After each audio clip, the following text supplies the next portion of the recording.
Adriel, have you drawn your plan after your graduation? Absolutely, yes. What is it? I wanna go to Kidsland Secondary School level. What about you, Shelby? Yes, I have.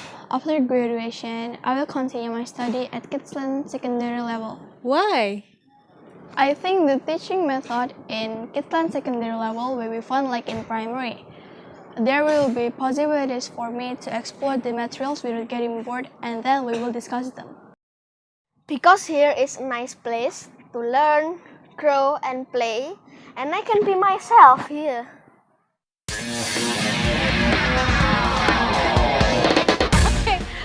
Tapi Miss Penny selamat ya, sudah kemarin launching secondary school ya. Akhirnya Kidsland punya secondary school. Impiannya beberapa orang ya Miss ya, impian terbesar kita. Tapi gini Miss, saya kepingin tahu, bisa nggak memberikan deskripsi yang singkat saja, itu nanti secondary schoolnya Kidsland Penagreen itu seperti apa? Iya. Yang pertama kita mesti jelaskan bahwa kita masih di bawah Departemen Pendidikan dan Kebudayaan Riset dan Teknologi, begitu ya. Artinya kurikulumnya adalah kurikulum pendidikan nasional. Kita nggak bisa berpindah dari situ. Tetapi memang English itu use extensively di secondary kita sama seperti di primary kita. Nah, ini mungkin yang menjadi sedikit pembeda untuk secondary kita, karena kita putting it as a habit begitu ya. Jadi setiap jadi kebiasaan sehari-hari yang kita pakai. Kemudian juga buku-buku pelajaran itu banyak yang menggunakan textbook bahasa Inggris. Meskipun bahasa Inggris itu masih second language ya, bukan satu hal yang utama. Saya kira kalau sedikit deskripsi itu deh. Kemudian untuk subjeknya sendiri itu? Subjek sebetulnya begini, karena kita kan approach-nya adalah approach homeschooling. Ya. Nah, kita punya banyak benefit dengan approach homeschooling itu, subjeknya sama seperti yang di kurikulum Dignas. Kita nggak bisa berubah, berpindah dari situ. Tetapi karena kita ini homeschooling, kita punya satu kesempatan untuk mengubah cara memberikannya menjadi integrated, ya. Jadi matematika juga ada, bahasa Indonesia ada foreign language, ada science ya, social science, kemudian natural science, natural education, semuanya ada. Yang membedakan adalah bahwa kita bisa melakukan integrasi antar subjek-subjek itu, gitu. Nah, integrasinya contohnya IT. Itu bisa diintegrasikan pada waktu anak-anak belajar bahasa Indonesia, belajar sains, kemudian PE, physical education.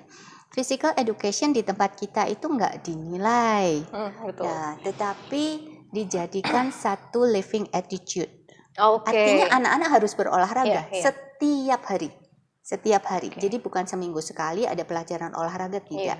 Tetapi masuk sebagai living attitude, healthy attitude, sehari-hari kita ada olahraganya, begitu. Nah, itu yang kami maksud dengan integrasi. Kayaknya itu deh. Berarti itu ada ini ya, intersubject learning juga. Intersubject learning. Kemudian untuk dengan yang CCA sendiri, CCA punya CCA, kemudian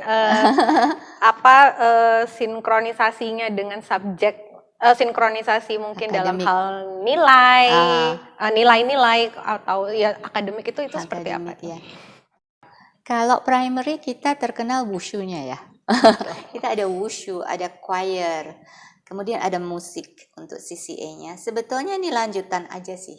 Di secondary-nya kita ada digital music. Kenapa bukan musik aja tapi digital music? Karena digital music ini mesti sudah ada kemampuan untuk bermusik lebih dahulu. Karena digital music ini kan hanya masalah untuk mempercepat kreativitas. Tetapi dasarnya harus ada, analognya itu harus ada, gitu. Harus pinter dulu, ya. Sehingga kita taruh digital music ini di SMP.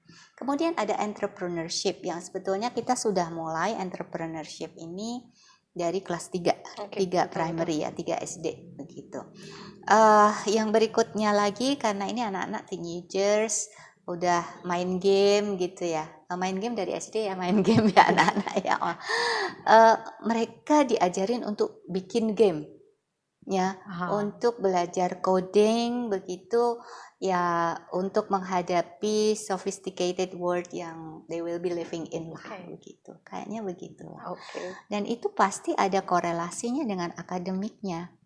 Ya, seperti musik itu sendiri sebetulnya kan memang ada pelajaran musik juga. Kemudian sainsnya bisa dimusikkan gitu.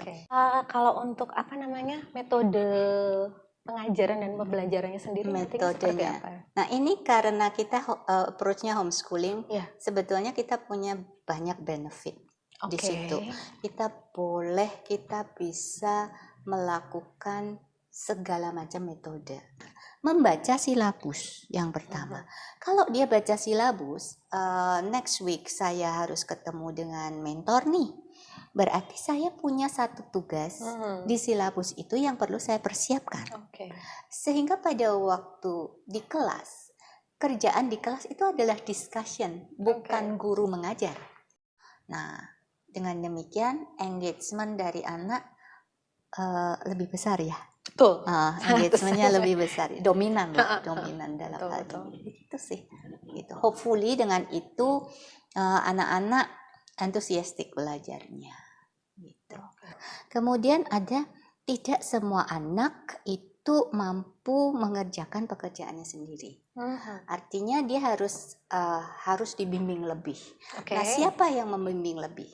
Bisa mentornya, tapi sebetulnya bisa teman yang memiliki kapasitas lebih, begitu ya. Artinya kita akan membuat sebuah approach metode learning partner. Nah, ini kan sama sebetulnya di tempat kerja. Di tempat kerja ini kita nggak bisa yang nggak bisa dibiarkan nggak bisa, ini kan juga nggak ada ceritanya. Mesti ada orang lain yang membantu dia untuk menjadi lebih bisa, ya, dalam kapasitasnya dia, begitu. Pada akhirnya fungsinya mentor khusus untuk secondary ini adalah dia kemudian apakah mentor ini men-trigger anak-anak ini untuk you find your way atau seperti apa nantinya? Tidak bisa dilepas begitu saja pasti ya. Kalaupun kita bilang bahwa anak-anak punya engagementnya dominan, itu karena juga ada arahan-arahan. Jadi begini, contoh kata sains ya. Sains itu kan ada silabusnya. Dalam satu semester itu anak-anak kan belajar 1, 2, 3 itu apa aja. Arahan dari silabus itu dengan preparation materialnya, worksheetnya dan lain sebagainya. Itu engagement anak akan terlibat di situ, dan itulah yang sebetulnya membuat excitement belajar. Gitu. Lebih enak discussion kan daripada diajarin guru satu living things adalah anak-anaknya baru 5 nanti menit kita gambar gurunya pakai kacamata begitu. Kapan-kapan kita ngobrol lagi Miss Penny tentang SMP. Sepertinya masih banyak yang ingin sekali saya gali dari secondary school kita ini. Thank you Miss Penny. Terima kasih.